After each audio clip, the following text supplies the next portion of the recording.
사건의 키워드는 왜라는 키워드를 가지고 왔습니다. 스토킹 처벌법이 시행된 첫 주에 관련 신고가 400건 이상 접수됐고 피의자가 구속되는 첫 사례도 나왔습니다. 전 직장 동료를 따라다니고 지속해서 문자 메시지를 보낸 20대 남성이 구속된 건데요. 이호영 변호사와 관련해서 이야기 나눠보겠습니다. 어서 오세요. 네, 경범죄로 취급하던 스토킹 범죄 처벌을 강화하는 관련법이 지난 21일부터 시행이 됐는데 구속된 사람이 이번에 처음 나왔다고요? 네, 이제 정확히 말씀드리면 스토킹 범죄 처벌 특례법이 시행된 이후 처음으로 구속된 사람이 나온 거고, 네. 그 스토킹 범죄를 저지르면서 구속된 사람들은 그 이전에도 많이 있어요. 그런데 문제는 네. 이게 스토킹 범죄만으로 구속된 것이 아니라 보통은 스토킹 범죄를 저지르는 사람들이 다른 범죄를 같이 저지르거든요. 뭐 주거 침입을 한다거나, 뭐 폭행을 저지른다거나, 아니면은 뭐 협박을 한다거나 네. 그런 식으로 스토킹 범죄와 결부된 그런 다른 범죄 때문에 스토킹 범죄도 아울러서 이제 같이 구속된 그런 사례들은 제가 많이 접해 왔었고요. 그런데 지금 이제 이 스토킹 범죄 처벌법이 시행됐다라는 것은 어떤 의미가 있냐면, 네. 스토킹 범죄가 그 이전에는 이 법이 시행되기 이전에는 경범죄로 분류가 됐었고, 실제로 이 스토킹 범죄가 인정된다 하더라도 10만 원, 벌금 10만 원이면은 그냥 다 오케이가 네. 되는 상황이다 보니까 네. 수사기관에서 이 스토킹 범죄의 신고를 받으면 어떤 식으로 대응을 했냐면, 이거 어차피 벌금 나온다, 별거 아니다라는 식으로 대응을 하다 보니까 피해자 입장에서는 경악스러운 그런 상황이고, 네. 본인이 그렇게 범죄 피해를 신고하러 갔는데 수사관이 미온적으로 이거 벌금밖에 안 나와요, 이런 식으로 나오고, 그다음에 가해자 입장에서도 이것을 다 알고 있기 때문에 당신이 나 신고해봤자 어차피 나 벌금 내면 그만이야, 이런 식으로 접근을 하다 보니까 스토킹 범죄에 대한 어떤 그런 규제, 처벌도 안 되고 스토킹 범죄가 계속 지속 반복적으로 이루어지는, 그러다 보니까 그 스토킹 범죄의 가장 무서운 점이 나중에 살인이나 이런 강력범죄로 이어지는 그런 단초가 되거든요. 네. 그래서 계속적으로 여성계나 이런 쪽에서 문제 제기가 있어 왔고, 결국 이번에 되어서야 이제 스토킹 범죄 처벌법이 시행이 됐고, 그로 인한 그 법 시행 이후에 첫 번째 구속 사건이 지금 나온 것입니다. 네, 그럼 이번에 이 법으로 구속된 사람은 스토킹 외에 뭐 어떤 주거 침입죄라던가 폭행죄라던가 그런 다른 범죄는 저지르지 않은 건가요?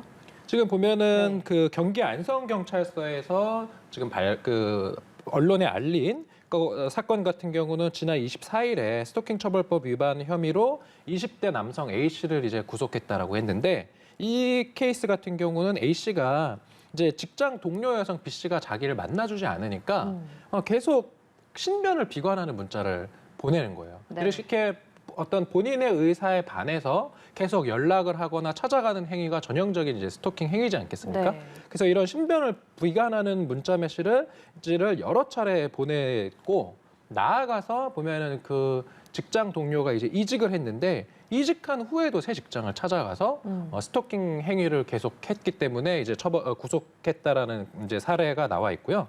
그 다음에 또 하나 지금 언론에 전해지고 있는 케이스는 60대 남성 C 씨가 서울 서대문구에서 이제 스토킹 처벌법 위반 혐의로 현행범 체포가 됐어요. 현행범 네. 체포는 범죄를 저지르고 있는 그 자리에서 네.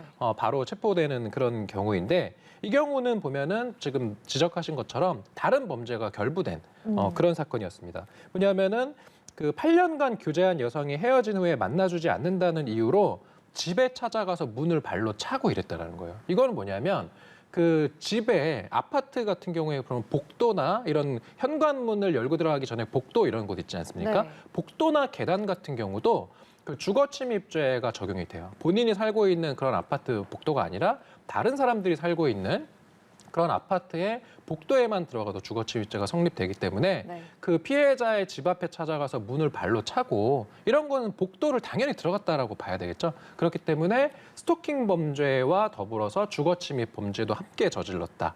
이런 점에서 또 죄질이 대단히 안 좋다라고 이제 수사기관에서 보았기 때문에 현행범 체포를 한 것으로 볼 수 있을 것 같습니다. 네, 이 스토킹 처벌법이 시행되고 스토킹 피해 신고도 크게 늘었습니다. 하루 평균 100건이 넘게 신고가 들어온다고 하는데요. 이게 이전과 비교해보면 거의 5배 가까이 증가한 거라고 하거든요. 네, 이렇게 신고가 늘어난 배경도 좀 짚어주시죠. 아무래도 이 스토킹 범죄 처벌법이 보면 암수 범죄가 진짜 많은 범죄였어요. 암수 범죄. 네, 다 암수 범죄라고 하는 거는 뭐냐면 그 범죄가 실제로 저질러지지만 수사나 재판까지 가지 않아서 이게 드러나지 않는 그런 범죄들이라는 거거든요. 네. 스토킹 범죄 같은 경우는 저도 이제 이런 뭐 법률 상담 하다 보면 네. 그 피해 여성들이 가장 궁금해하는 게 이거 신고하면 가해자는 뭐 처벌되는 건가요? 감옥 가는 건가요? 이걸 꼭 물어보세요. 그러면은 지금 이런 스토킹 범죄 처벌법이 시행되기 전에는 이것만 가지고는 감옥 갈 가능성이 좀 적을 것 같습니다라고 이야기하면 피해자들이 스토킹 범죄를 당하고 나서도 신고하는 것을 보통 포기하는 경우가 되게 많았거든요. 네. 네, 그런 점에서 지금 스토킹 범죄 처벌법이 시행되고 나서 보면은 방금 말씀하신 것처럼 하루에 뭐 5배 가까이 그런 신고 건수가 늘어났다라는 거 아니에요? 네. 지금 시행 5일 만에 보면은 451건. 그러면 하루 평균 13건이고 이게 보면 스토킹 처벌법이 시행되기 전에는 하루 평균 24건이어서 하루에 신고되는 건수가 5배나 늘어났다는 거예요. 그건 뭐냐면은 이 처벌법이 시행된 이후에 스토킹 범죄가 늘어난 게 아니라 범죄의 신고가 늘어났다. 이렇게 우리가 해석을 할 수 있을 것 같습니다. 네, 알겠습니다. 그동안 스토킹은요, 말씀하신 것처럼 경범죄로 취급이 돼서 벌금 10만 원이 이제 많아야 전부였는데 이제는 처벌이 강화가 됐잖아요. 5년 이하 징역, 5천만 원 이하 벌금에 처해질 수 있게 됐습니다. 이렇게 처벌이 강화된 만큼 스토킹의 정의 그리고 처벌의 성립 요건이라고 해야 될까요? 그런 것들을 좀 짚어주시면 좋을 것 같거든요. 이제 스토킹 범죄에서 그 제가 설명을 드려야 되는 부분은 뭐냐면 스토킹 행위와 스토킹 범죄가 다르다라는 거예요.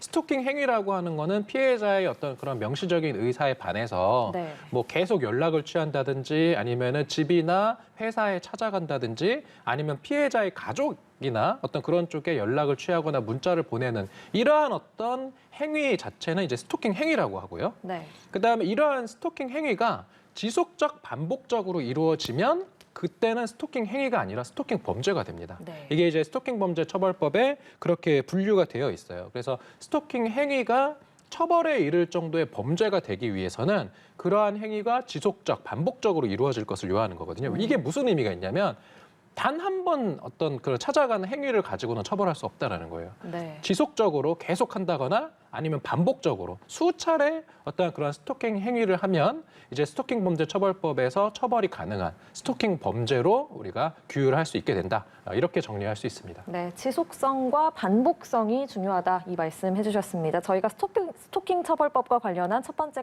사건 큐브는 여기서 마무리하고요.